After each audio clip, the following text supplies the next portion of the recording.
just hate hiding all the time. Feeling like everybody's whispering about me. Is that her?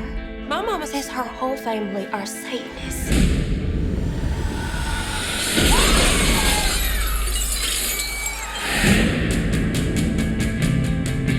I like you.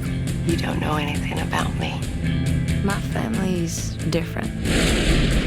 You a witch. We prefer the term caster. I love that this movie is very encouraging and supports individuality and how great it is to be different. What is the best and most unique thing about the person sitting next to you? Oh. Whoa. I'll start. I think that Alice. okay. I think Alice is the way that when you meet her in Alice, totally generic. when you meet her in in real life, and I think here too probably, but it's weird to talk about her. What you're interested, it's weirder to do that. What she's interested in is talking about ideas and the quality she lives with first is intelligence and vision and thinking in concepts and not just like talking about people or trying to be appealing in this sort of petty way. She's a very for someone, especially a young person, as I am also, but this just has this strength in her convictions that's really unusual to meet in a young woman like that. Aldo.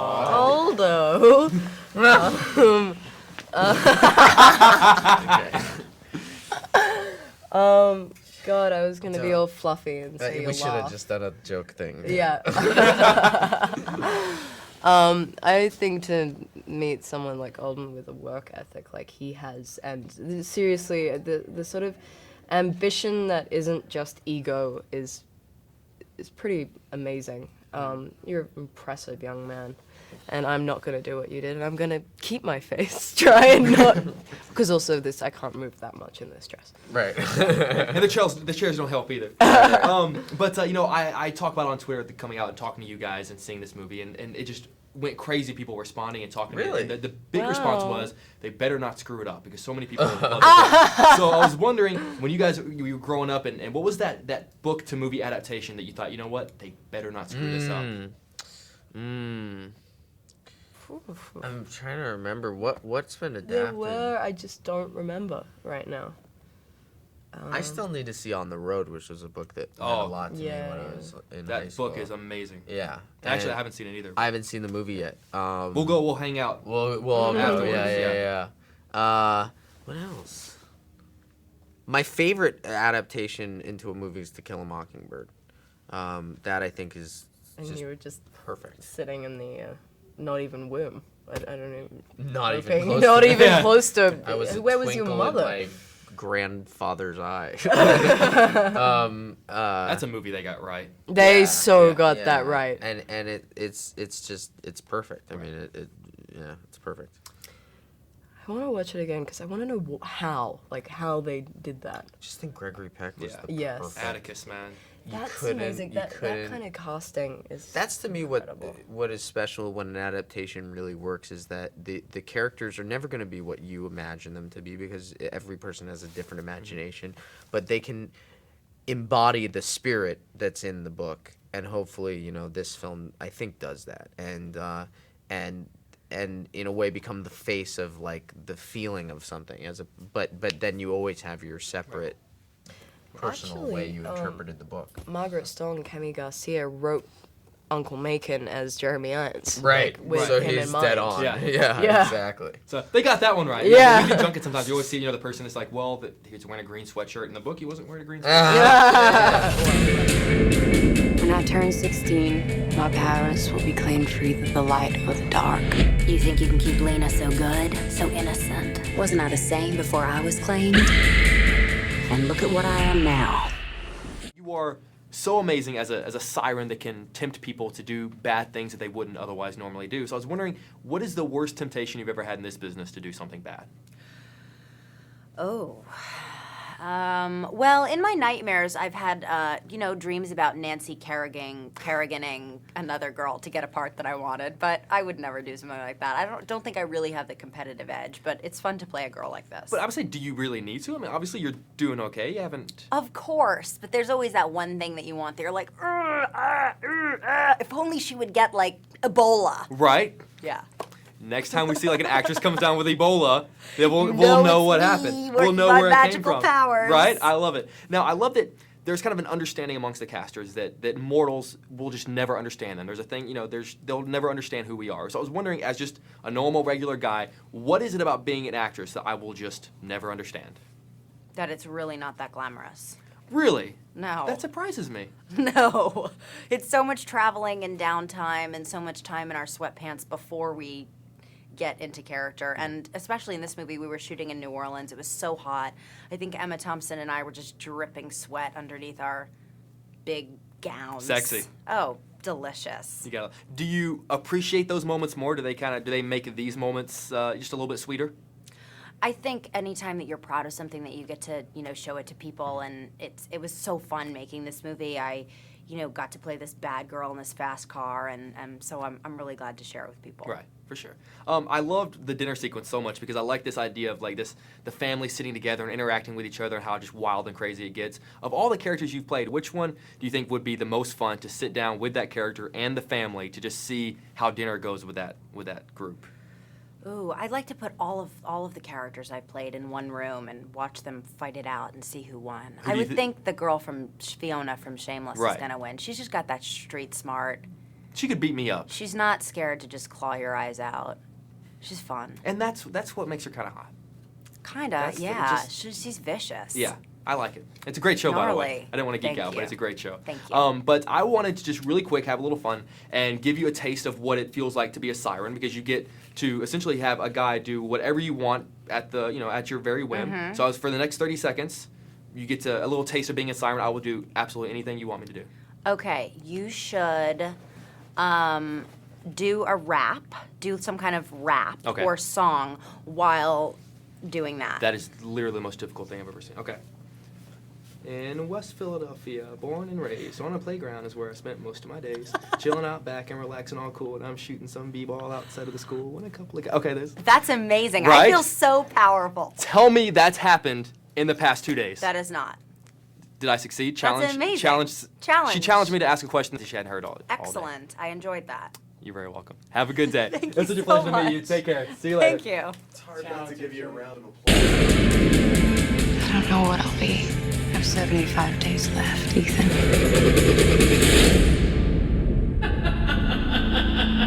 Seraphine, The curse has already begun. Lena will not turn dark. She's too strong.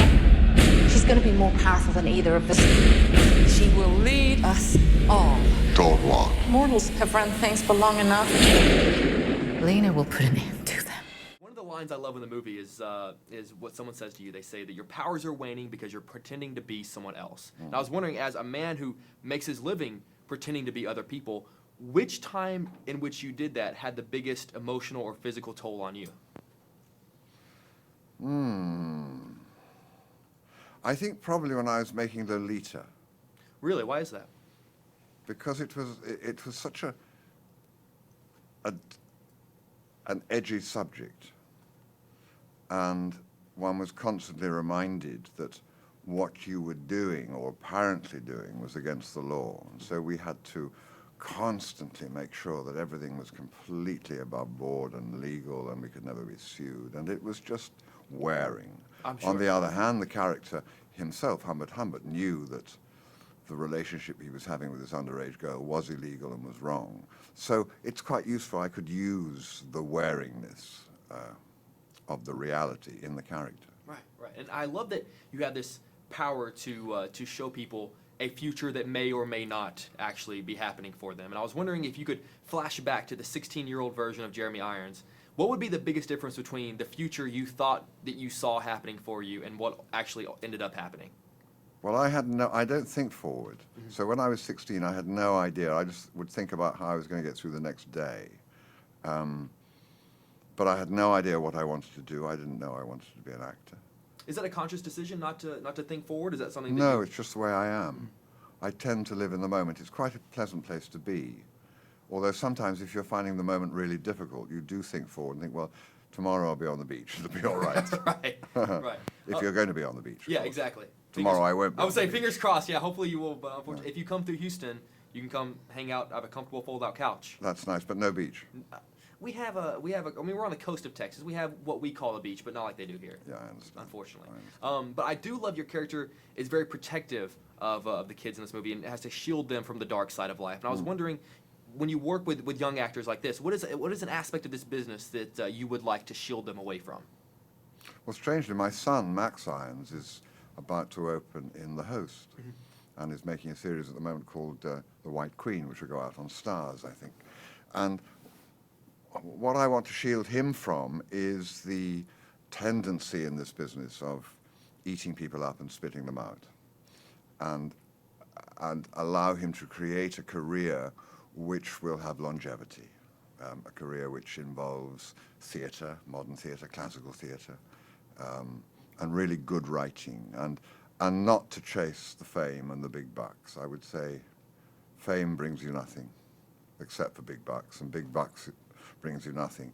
What you have to look for is happiness and balance in your life. So I've had the pleasure of interviewing him before. He's a great guy. Have you? Great guy. Good man. Yeah, I love that a lot of people compare your character to Boo Radley in the from To Kill a Mockingbird, because I think that's such a kind of a great comparison because he's a little bit secluded away from everyone.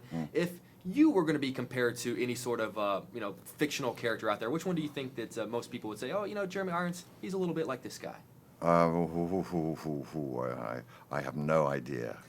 I have no idea. I'm always amazed how people see me from the outside. Fictional character, I suppose a teddy bear. I completely agree. I have to say, they're giving me the rap. As someone who grew up on Lion King, this is one of the greatest honors of my life. So thank you so much for your time, sir. It's truly an honor. Thank you very much for your time. Seraphine is the most powerful dark caster of all. So I'm gonna be claimed for the dark no matter what. No, you control your own nature. And loving this boy puts you in terrible danger. You'll get the both of you killed. There's gotta be a way. Get out! Help stop Seraphine. Some things cannot be stopped. You have such a great balance of doing great work on film and great work on stage. And I was thinking that when you're on stage, you kind of can feed off of the audience and kind of get that buzz from that. So I was wondering, you have so many great scenes in this movie. Which of your scenes in this movie would you like to perform on stage to kind of get the vibe from the audience to kind of boost you up even a little bit more? The scene I had with Jeremy Irons in the swamp, I would love to play on stage because, first of all, I would have a rehearsal process. And so I would be able to, really get all the elements. And, I wanted to explore so many other things that would probably be sacrilege, but I wanted, to maybe see if, we had a relationship in the past. And, I just wanted to just play all the elements of it, that even the camera didn't see. So, do you bring that up? Like you were talking about, seeing if they had a relationship in the past. Like, do you kind of come up with stuff that maybe isn't even in the book, just to kind of help flesh it out a little bit more? Yeah, you do come up with it, but you don't necessarily have the opportunity to always play it. You can. Sometimes you have to just come up with it and throw it aside and just have it inform your character in a visceral way, and hope that it adds another texture to it, and yeah. And that's so interesting because I was going to ask, one of the reasons I love this movie is because every character has a good enough backstory so that you could make a movie about the backstory of every character here. Absolutely. So I was wondering, of all the characters you've played, which one do you think would have the best backstory to justify maybe even having its own movie by itself? Oh, Lord. This character is a good one. Aibileen is a good one.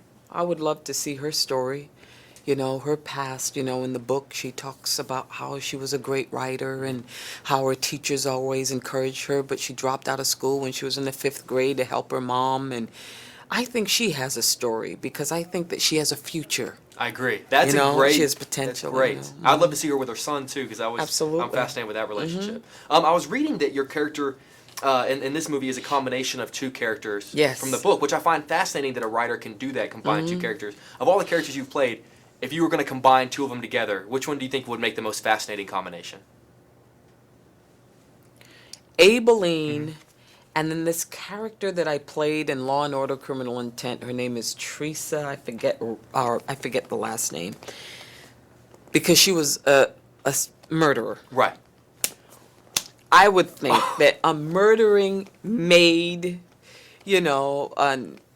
someone that is seen as nurturing and kind and smart, but has a backstory of all this other elements going on.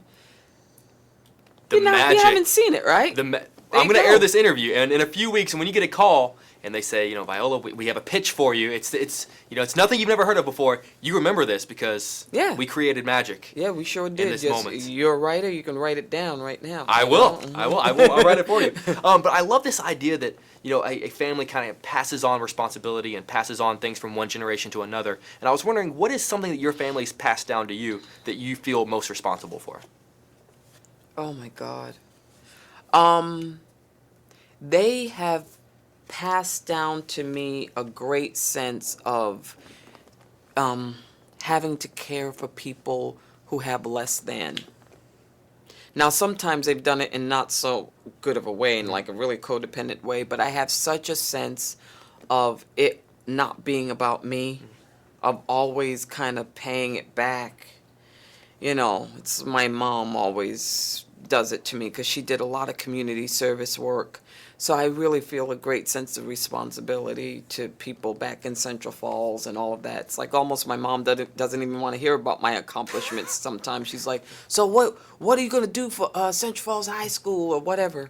So they've passed that on to me, I think. One of the many reasons why we love you, and I could talk to you all day. Thank you so much for your time. You're incredible. Have a great day today. Take care. Bye. It has begun. She's already closer to the dark than I was. I want you out of here.